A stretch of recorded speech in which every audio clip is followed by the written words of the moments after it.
মৃত্তিকা, আমি শুনতে পাচ্ছি আপনি যেমনটি জানাচ্ছিলেন কনকনে শীত অনুভূত হচ্ছে আজ।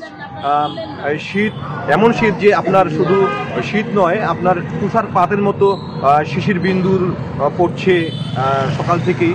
এবং এখনও আপনি দেখছেন যে বেলা 11টা বাজার পরেও কুয়াশাচ্ছন্ন হয়ে রয়েছে আশপাশ।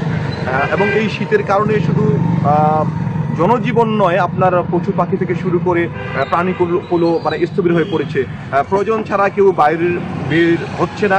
এবং আপনার যারা প্রয়োজন রয়েছে তারা বের হচ্ছে কাজের সন্ধানে।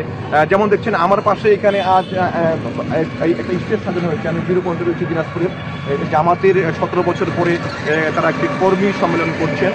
প্রয়োজন বোধে তারা এখানে লোকজন আসছেন। আগামীকাল এই প্রোগ্রাম রয়েছে। পাশে আমার বাণিজ্য মেলা, দিনাজপুরে বাণিজ্য মেলা হচ্ছে। সেই বাণিজ্য মেলায় এই শীতের প্রভাব পড়ছে, সেখানেও লোকজনের উপস্থিতি খুবই কম।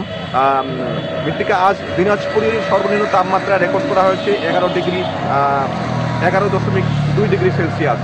এবং দুঃখজনক বিষয় হলো সত্য যে গত বছর আজকের এই দিনে তাপমাত্রা ছিল 8.5 ডিগ্রি সেলসিয়াস। তাপমাত্রার বেশি থাকলেও কিন্তু শীতের তীব্রতা খুব বেশি। এটা হয়তো আবহাওয়ার মানে পরিবর্তন শুধু না, জলবায়ু পরিবর্তন পাশাপাশি মানবদেহের সহনশীলতা সম্ভবত পরিবর্তন ঘটছে বলে আজকে এই দশা। আমি এই জিরো পয়েন্টে অবস্থান করছি, আমার আশেপাশে অনেকে রয়েছে। আমরা শীত অনুভূতি সম্পর্কে একজনের কাছে জানতে চাইবো। ভাই, কেমন শীত অনুভূত? ধন্যবাদ।